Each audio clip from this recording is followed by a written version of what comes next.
Advocate Imran Shoaib একজন আইনজীবী। একসময় ছাত্রলীগের রাজনীতি করতেন। বর্তমানে কোনো পদবিতে নাই, শুধুমাত্র আওয়ামী লীগ সমর্থিত আইনজীবী হওয়ার কারণেই ছাত্র দলের লাঞ্ছনা ও নির্যাতন থেকে রক্ষা পেল না ইমরান। তাকে প্রকাশ্যে কান ধরিয়ে ভিডিও করা হলো, মারধর করলো এবং তার গাড়ি ভাঙচুর করা হলো।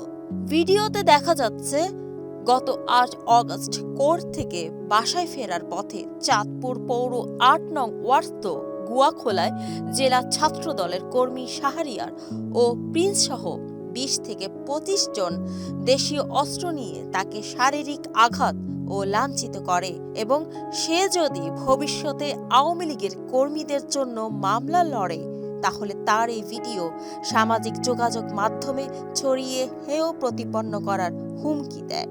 এই অরাজকতার বিচার কি বাংলাদেশের মাটিতে হবে?